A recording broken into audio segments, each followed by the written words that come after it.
On the Democratic side, on the other hand, and we'll get to this in just a minute, Biden's endorsement apparently means literally nothing. Literally nothing, and maybe like net negative. Let's go ahead and put the big headlines here from the Democratic side. You've got Fetterman, who easily won from his hospital bed, won every single county in the state. He will be the Democrats' Senate nominee.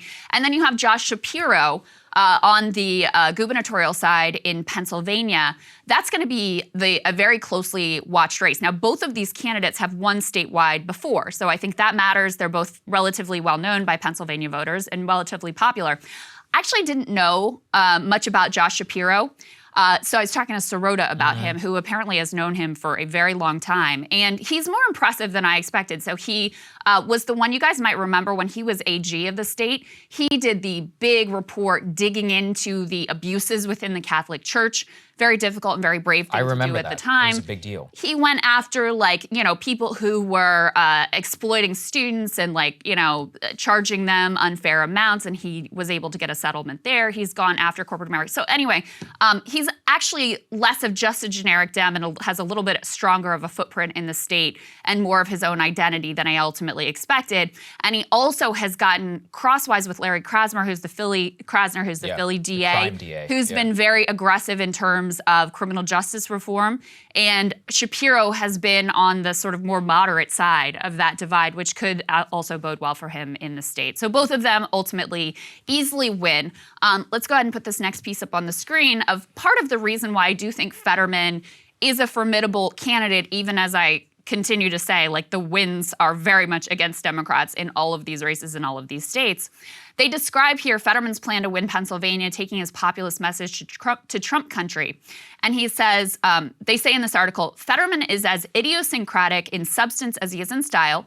In his campaign, he has stressed bread and butter issues. He supports $15 minimum wage, is firmly pro-union, sells T-shirts in favor of legalizing marijuana, endorsed Bernie in his 2016 campaign, opposes COVID-19 mask mandates. He criticized Philly for briefly reimposing one last month, and broke with Biden on immigration, saying the Trump-era Title 42 policy should remain. Wow, so I didn't even know that. That's big. Yeah, so whatever you think of those policies, I think it's a very appealing package in terms of a swing state and how Pennsylvania is culturally positioned. And again, Fetterman has a lot of credibility in just, you know, how he came up, how he connects in steel country, his everyman sort of working class persona.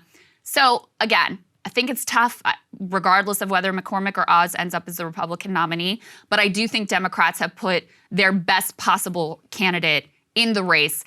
I also have to say here, Saagar. Yeah. Connor Lamb, Congressman, yes. About to be former Congressman, former Connor Lamb. Congressman almost. He is the vanquished candidate here. And to me, that is very sweet because this guy, he was held up by the Democratic establishment. He's like this blue dog, totally corporate type. He was held up as like, oh, this is the next big thing. He got every mainstream endorsement, not even only nationally, but in the state. I saw someone tweet out the list of Connor Lamb's endorsements versus like the 8 people on the list of Fetterman's endorsements. And this guy didn't just lose, he got crushed. Yes. Like, it was not close. And he lost to a man who was literally in a hospital bed. Yeah. Getting like a pacemaker put in on the day of the election. So, you know, it was a big rebuke, and not just in this one, but I'll go through a couple of others, of the establishment, sort of Joe Manchin wing of the Democratic Party. And in fact, voters told the New York Times and other outlets that they saw Connor Lamb as, quote, just another Joe Manchin. And so the fact that you have Manchin as this completely villainized figure in the Democratic Party now has made it so that people have a very visceral sense of what it means to be a centrist, and they're not impressed with it. And I think that's a theme that comes up a couple of times. So he got endorsed by Manchin. He was bragging about it. It turned out that was the thing that Democratic base voters wanted nothing to do with another Joe Manchin. That's very interesting, actually. Yeah. It doesn't bode well for like a Kirsten Sinema or any of that whenever election time comes in terms of the primary itself. Yeah, definitely. So I guess my real question, look, with Fetterman, who knows? I'm not saying the guy doesn't hold positions, but I've also said here, he does not seem capable of opening his mouth without saying LGBT LGBTQ. And we'll see. I mean, look, he's going to get hammered. And whoever McCormick or these people, they have a lot of money, both him and Oz. They're going to blanket the state and try to paint him as another woke Democrat. Will it work? I mean, I don't think he does himself a lot of favors in terms of his primary campaign, especially in the latter times, because the guy was very clearly going to win. And if I was him, I would not have been going down that direction. I don't know. And this is also people I've spoken to who actually live in Pennsylvania. They all raise the same concern. They're like, I don't know. He seems like he might be too culturally far left. So like I said, steel country, no question that's where his roots. But the more that he's gone statewide and more national appeal, he's become a lot more woke in his overall orientation. So this will be a big test also of populist economics versus a cultural message. I personally don't think it's going to work. And like I said, national environment, so this is the thing about wokeness too. If Biden were popular by 10 points, it wouldn't matter either, in terms of the candidate. So like he still could win. Yeah. I just think it goes national, then culture, and then we'll see exactly how it goes. But Biden overall is just going to be such a massive sink on everybody. But there are other Democratic candidates I know that you wanted to point to about who are also defeating the Democratic establishment. Yeah, well, I mean, I'd have to see more specifically what you're referring to in his language. I mean, even when we interviewed him, all he says LGBT. It's like he said it like 3 times in a 10-minute interview. It's gay rights are popular, though. Okay, fine. And also, remember, too, that... Is that on the ballot in Pennsylvania? But remember, too, that, of course, these rights are always on the ballot. I mean, it's a national election. Of course you have an impact on those things. But let me also say, too, that I think the cultural grounds have shifted to where there are going to be a lot more questions about abortion rights, where Fetterman is going to be much more in step with the population than the Republican Party is at this point. And I think he's helped, too, by the fact that Republicans have nominated someone who was so fringe for the gubernatorial candidate. Definitely. So we'll see how it all ultimately shakes out. But there was another race that was very closely watched that pitted Summer Lee, who is a sort of lefty Bernie Sanders type state rep in the Pittsburgh area, against this union-busting lawyer, literally, on the other side, who's relatively unknown. And this is for an open congressional seat. And originally, Summer had been up by double digits, like 25 points, somewhere in that range. And so multiple of these anti-Palestine, pro-Israel groups came into the race, dropped $3 million. This was the most money that they spent in any race. And clearly shifted the dynamic and really closed the gap here. Ultimately, and the ironic thing here, too, is that it was like, so Summer supports conditioning aid to Israel, which I also support, by the way. But they didn't run ads on that.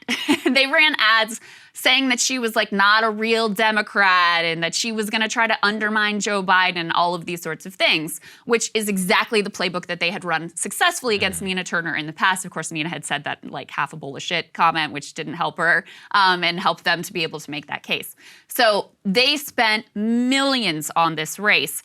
And as of now, and this is one that's definitely going to a recount because the margin is so narrow, Summer managed to eke this thing out by a few hundred votes. Like, it is as close as it possibly could be.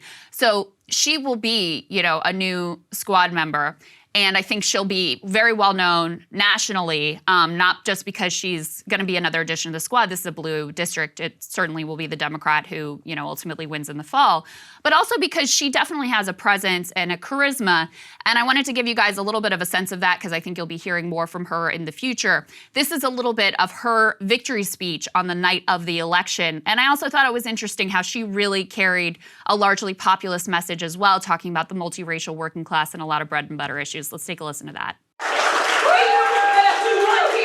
Western Pennsylvania, that they would never be able to say that we can't win on a battle for poor working class people. That we can't say that we can't win on clean air and clean water.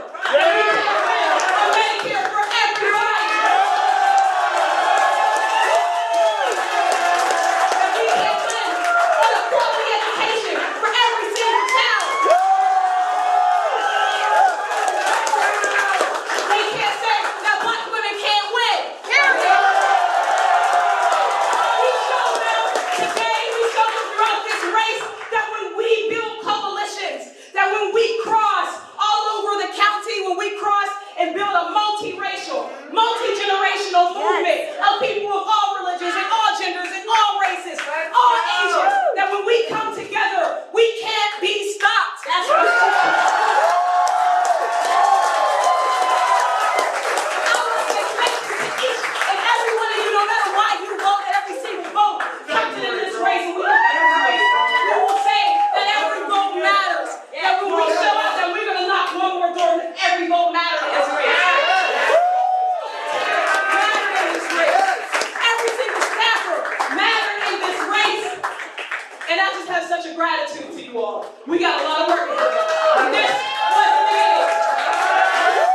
So looks like she eked it out, like I said, going to a recount. But that was just one. You'll be hearing more from her, no doubt. That was just one of a string of pretty significant victories for the left, though. I mean, you got to count Fetterman in that, dispatching with Conor Lamb.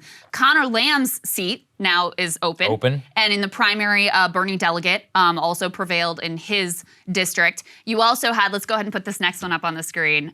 Looks like, this isn't final yet because it's Oregon and it takes a long time for the mail-in ballots to come in, but it looks like Kurt Schrader, who was described as the Joe Manchin of the House, has lost to a progressive challenger, Jamie McLeod Skinner. This is a major upset. I mean, this is an incumbent Democrat who the establishment went all in for. Joe Biden endorses him, and it looks like he's getting waxed by Jamie McLeod Skinner, who, ran with the grassroots backing and support. I also watched one of her ads, and I don't know much about the entirety of how she ran her campaign saga, but the ad that I watched went just eviscerated Schrader on his pharmatize. This is the dude, one of the key players in terms of killing the Medicare prescription drug pricing reforms, and she just hammered him for that in this ad. So again, a populist appeal that seems to have worked out in this primary. And it's so humiliating for Joe Biden that you wade into this race. He hasn't made many endorsements. You wade into this. You endorse this guy who, by the way, has stabbed you and your agenda in the back, and you still have zero impact ultimately in the race. There's another interesting one. This one we should probably talk about more at another date because it's a whole layered conversation. But we had talked to Ryan Grimm before about this crypto billionaire who is throwing his weight around to the tune of millions in a lot of congressional primaries, especially in particular on the Democratic side. Let's go ahead and put this tear sheet up on the screen. Well, his candidate that he spent something like $13 million to back lost, and it wasn't even close to another progressive, more 41 to grassroots 19% candidate. Brutal. I mean, it was brutal. They spent $13 million to try to push forward this sort of crypto-backed candidate. And this is also interesting. Not only did the crypto PAC come in for this dude, but the House Majority PAC put $1 million plus into this race, which is an open primary. What are you doing? Why are you getting involved in this race at all? Meanwhile, they didn't back Schrader, who was an incumbent who probably had a better chance of winning. So the crypto billionaire also goes down to defeat. There were a couple of lefty challenger candidates in North Carolina who also had those millions from the pro-Israel PACs come in that did end up in defeat. But overall, I think when you look at this, it comes back to what I said earlier, which is that the Democratic base is really disgusted with Joe Manchin.